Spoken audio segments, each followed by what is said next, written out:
बिस्मिल्लाहिर्रहमानिर्रहीम। मेरे मोहतरम भाइयों और मेरी प्यारी बहनों, अस्सलामु अलैकुम। रात के वो लम्हात जब सारी दुनिया सो रही होती है मगर रब्बे कायनात अपने बंदों को पुकार रहा होता है, कौन है जो मुझसे मांगे और मैं उसे अता करूं। ये लम्हात हैं तहज्जुद के।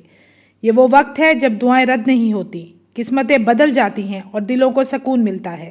मोहतरम भाइयों और प्यारी बहनों, तहज्जुद के वक्त का आगाज़ इशा की नमाज के बाद से फजर के आगाज़ तक होता है, लेकिन सबसे अफजल वक्त वो है जब रात का आखिरी पहर बाकी रह जाए, यानी सहरी का वक्त।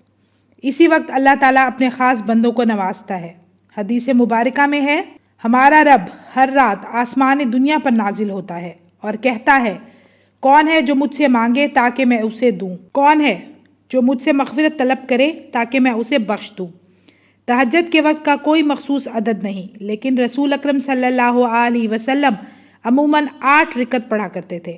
आखिर में वितर पढ़ा करते थे। आप चाहें तो 2 रिकत से आगाज़ करें। नियत यूँ करें, मैं नियत करता हूँ या करती हूँ 2 रिकत नमाज तहज्जुद वास्ते अल्लाह ताला के मुँह मेरा काबा शरीफ की तरफ। फिर नमाज आम नफलों की तरह पढ़ें।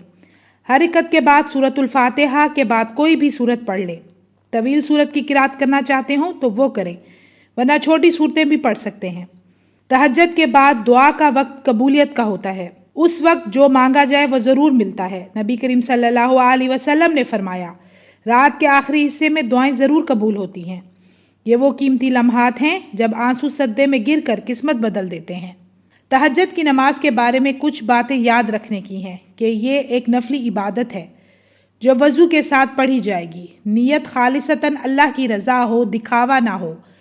अगर नींद ना खुले तो इशा की नमाज की सुन्नतों के बाद और वितर से पहले भी तहज्जुद के नवाफिल अदा किए जा सकते हैं, सवाब ज़रूर मिलेगा। मोहतरम भाइयों और प्यारी बहनों, ज़िंदगी में अगर कोई दुआ बार बार मांगने पर भी कबूल नहीं हो रही तो एक बार मेरे कहने पे तहज्जुद के सद्दे में आंसू बहा कर देखें। यकीन जानिए वो रब जो रात के आखिरी पहर खुद पुकार रहा होता है, कभी अपने मांगने वालों को खाली हाथ नहीं लौटाता। अगर आप चाहते हैं कि आपकी हाजात पूरी हों, दुआएं कबूल हों, तो आज से अभी से तहज्जुद की आदत डालिए। मेरी अल्लाह पाक से दुआ है कि वो हम सबको नमाज पंजगाना के साथ साथ तहज्जुद पढ़ने की भी तौफीक अता फरमाए। आमीन या रब्बल आलमीन। तो व्यूअर्स, मुझे दीजिए इजाज़त। इंशाल्लाह मैं फिर हाजिर होंगी। अपना ढेर सारा ख्याल रखिएगा, दुआ में याद रखिएगा। अल्लाह हाफिज़।